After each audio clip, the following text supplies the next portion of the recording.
This is Air Conflicts for the PSP, a game that packs big action into a small package.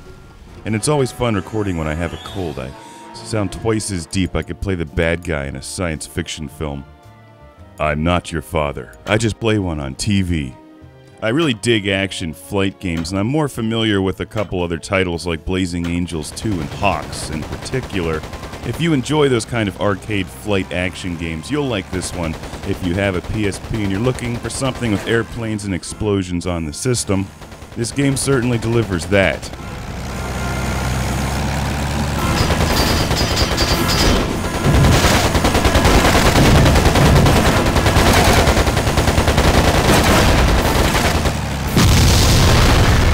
The whole basic premise of the game is that you're flying airplanes in World War II, hence the title Air Conflicts, ACES of World War II. You can play as the RAF, you can play as the Americans, Russians, or Germans.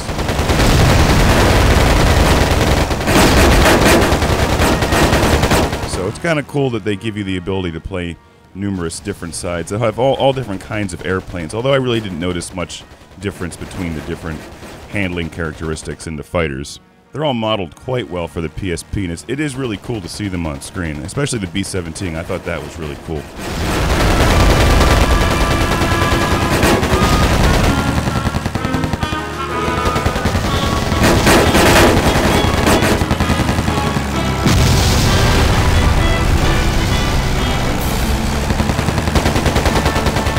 After spending some time with Air Conflicts, it's apparent right away this game does not have anywhere near the budget of some of the larger flight titles out there like HAWX.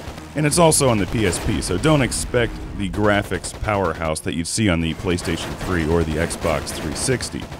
In many cases, I think that they're actually trying to pack too much information onto the small PSP screen. You can barely read the text, and when things are marked on the ground, because you'll notice that there's ground targets that have a darker red symbol on the radar, when you're flying over them, if they're in populated areas like cities, you can't see them at all. So I just ended up bombing people's houses and apologizing as I flew by.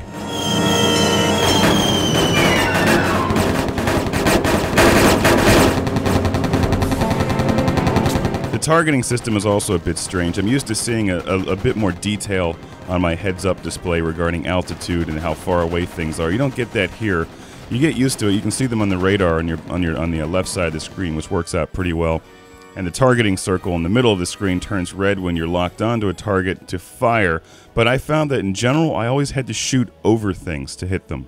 Which, once you figure that out, it's not too hard to machine gun things. But if you try to actually aim at them, forget it. You really need to lead them, shoot ahead of them, and also above them. And when you play this game, you'll become familiar with this screen. Think of it as the game giving your thumb a break. A lot. The red circle isn't so much a lock-on as it is an indicator on when you're ready to fire, which is just a guesstimate. And let's watch here as I carpet bomb this city because I can't see where the hell the ground target is that I'm actually trying to bomb. At the beginning of each mission, it gives you a short description on what you're supposed to do. It also gives you a bit of backstory on what part of the war you're fighting in, and depending on what side of the conflict you're actually fighting on, you'll get a bit of history in there just about what it is you're trying to do. The object in each stage or mission of the game is usually a combination of just shooting down enemy airplanes, defending bombers from enemy airplanes, bombing ground targets, or defending other targets like factories or transports.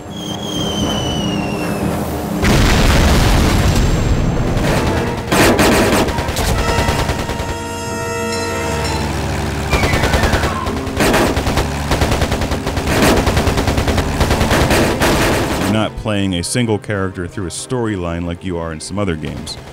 So I wouldn't expect to be too immersed in the storyline, although it's interesting to see how they place this all in the context of World War II. The controls are fairly intuitive and easy to pick up. You control your plane using the analog stick, and the trigger buttons on the PSP control your speed and braking. You seem fairly constrained as to what movements you're able to do with your airplanes. Like, you can't just shoot up to 80,000 feet and then start doing barrel rolls and loops. Or at least not in the airplanes that I was flying at. Maybe some of the later ones. You unlock different planes as you play the game. And while some parts of the game seem a little kludgy, and I haven't seen loading times like this since the original PlayStation.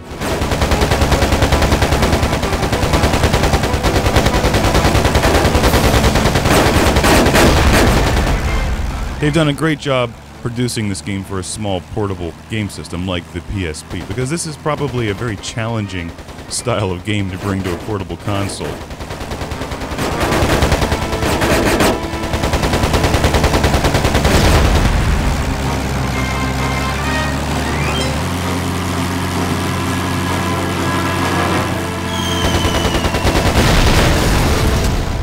And if you like action flight games and you have a PSP, you're looking for a game on the go, this is a great one to look at. The missions are short, fairly well contained, they're about 5 or 10 minutes each, and you can save easily after each one. And that's the review of Air Conflict's Aces of World War II.